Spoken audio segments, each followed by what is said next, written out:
In 1964, President Lyndon B. Johnson signed the Food Stamp Act to help low-income families with their food costs. Today, the Supplemental Nutrition Assistance Program, otherwise known as SNAP, continues to provide nutrition assistance to low-income households.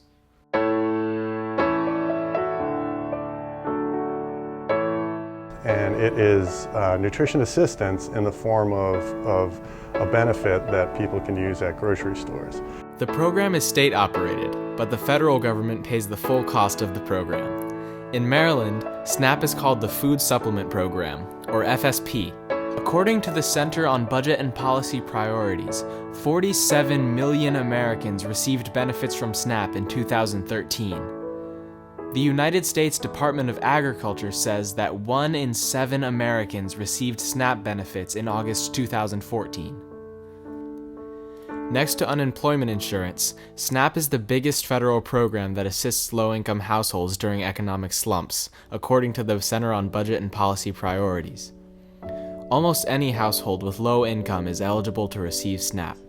Most of the people on food stamps are children, the elderly, or the disabled. One of the things I think is most important to keep in mind with SNAP is that it's really responsive to the economy.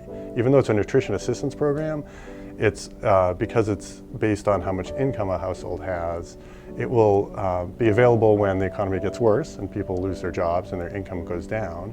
And that's what we've seen. We've seen people join the program during the recession in record numbers because, unfortunately, the recession was harsh on millions and millions of Americans, and SNAP was the program that really helped them.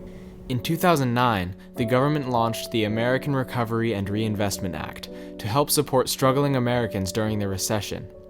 It boosted funding for SNAP and increased maximum monthly benefits by 13.6%, helping millions of Americans through the recession.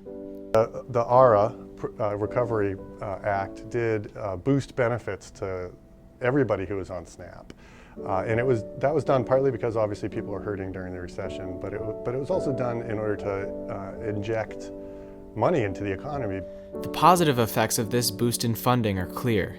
A study by the U.S. Department of Agriculture found that after ARA, low-income households spent 5.4% more on food, and their food insecurity dropped to 2.2%. But it was always designed to be temporary, and so it did in fact end in September of last year. And so all the households that had enjoyed a benefit boost actually saw a benefit cut.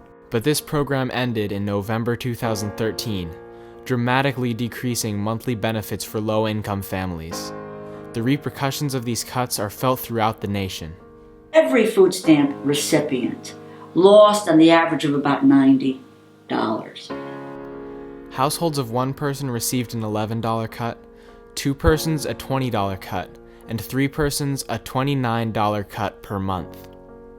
For 4-person households, there was a cut of $36 per month. In addition, SNAP now provides only about $1.40 per person per meal. You can't live on food stamps income alone. People were astounded by how hard it was to go into the supermarket with SNAP benefits, and we just did it for 1 week. We had to live on like $24. Extraordinarily difficult. The ending of ARA wasn't the end of the cuts to SNAP.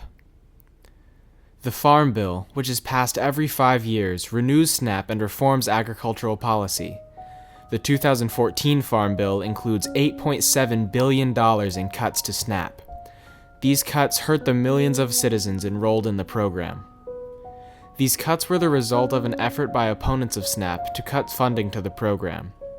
Some members of Congress argue that SNAP is a wasteful program and that funding it hurts the economy.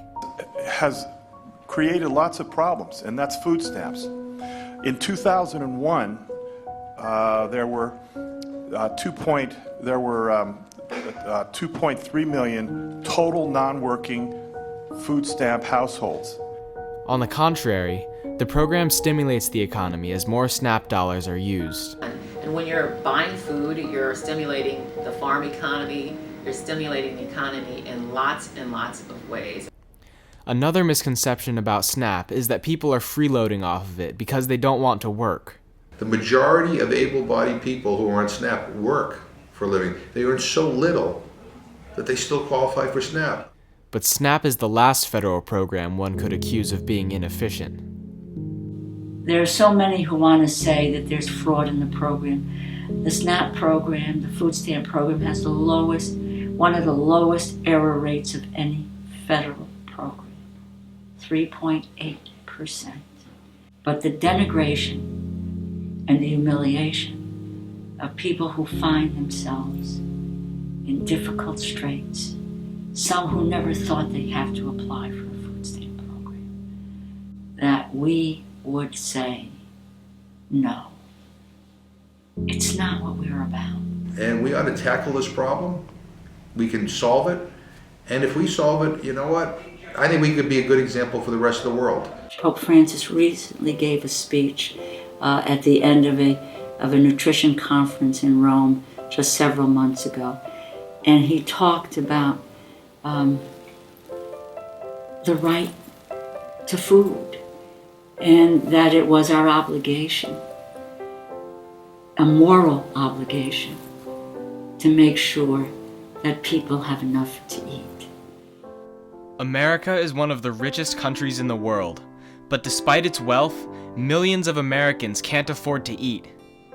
Congress, you need to realize that hunger is a real problem in America, and that people need SNAP.